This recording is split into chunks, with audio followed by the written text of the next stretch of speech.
Hello everyone, and welcome back to the Allison in Wonderland channel. I am really excited to read this video today because we'll be going urban exploring during the days and nights. Let's just hope we don't run into some drug addicts, homeless people, or something paranormal. Now, grab your backpacks and flashlights, we're going into the abandoned building.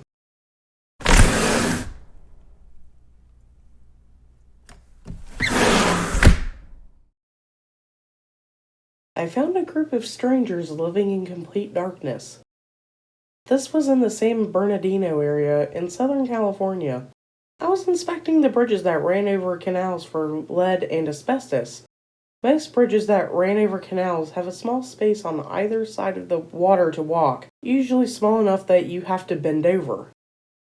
One bridge appeared to have a small crawl space under it, but once I got inside, it opened up into a huge, dark, low-ceiling room that extended back below the highway.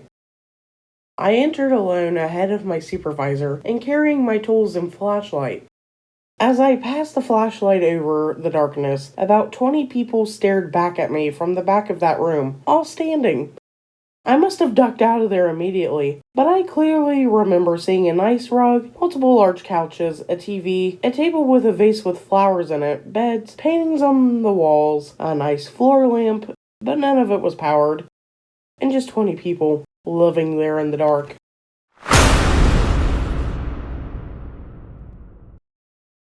The stairs disappeared into water. There used to be an old abandoned school in a town by my house. It was heavily boarded up and super hard to get into.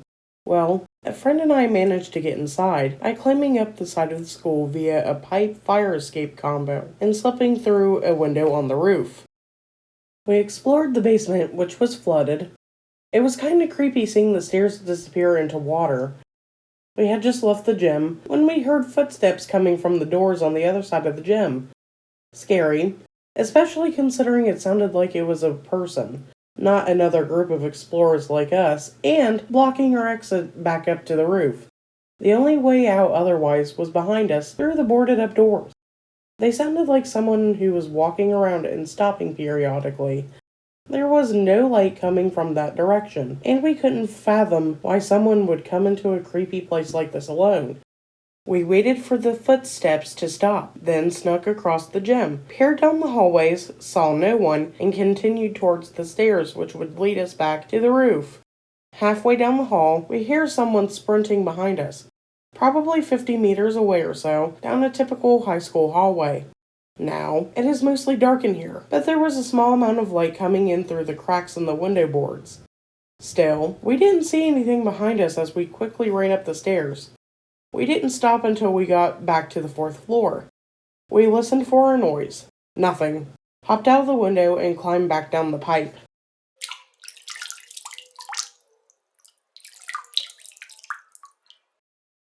A truck followed us around for a half hour. There's an old torn down school on the airbase outside of my hometown. The supposedly haunted old grain silos about a quarter-mile away get more attention, but the school is what me and my friends were obsessed with. We had gone in during the day and poked around, finding the bullshit graffiti teenagers make in places like that, like fuck God with the anarchy symbol and all hail the Zodiac Killer, stupid shit like that. We wanted to go in at night, but didn't want to break our necks doing it, which ended up being a smart choice, since there were holes in the floor that went all the way down to the basement, which seemed to have about just above ankle-deep standing water at the time. We didn't get really freaked out until later, when we went back at night, and as we're psyching ourselves up to go in, some kind of early 90s blue Ford in a gun rack pulls up into the empty parking lot. Its lights cut right through the car and make it hard to see much, but it spooked the hell out of us. We got the hell out of there, but the truck followed us around the airbase for the better part of a half an hour, turning on its high beams and tailing us, and then turning their lights completely off, acting like they were tailing us. In spite of it only being the 2 cars on the road at that hour, plus the airbase being abandoned, we're just glad we were still in the car and not outside when they got there. Bonus story. Friend and I decided to take a drive one day because we were bored. And as your personal narrator, this is also a personal story for me. As per usual, I was the one driving, as we normally do on a Friday or Saturday night. I cannot remember if it was Friday or Saturday, and we decided to take a drive to the town 2 towns away from ours. And while we was out there, there's an abandoned house that's on one of the side roads right outside of this town. And when we got there, we drove by it a couple times, and I was a little bit chicken, and I didn't want to go to it. So we started driving home. Then I decided to nerve up the courage here, turned around, and we went back to the house. We turned down the driveway, and we was driving down this long abandoned driveway. And of course, you could hear the long grass and weeds and everything brushing up the bottom end of the car. And we got closer to the abandoned house. And of course, the roof was all caved in and all creepy and having weeds up the walls of the house and all kinds of stuff. And we stopped there and we was looking at it and we're like, oh, okay, this is pretty cool. Let alone there was a homeless person squatting in the house.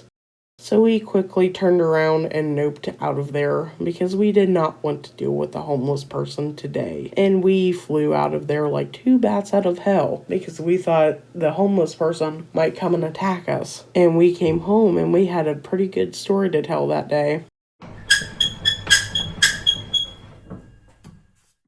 Hey y'all, Allison in Wonderland here. I'm glad you made it to the end of the video.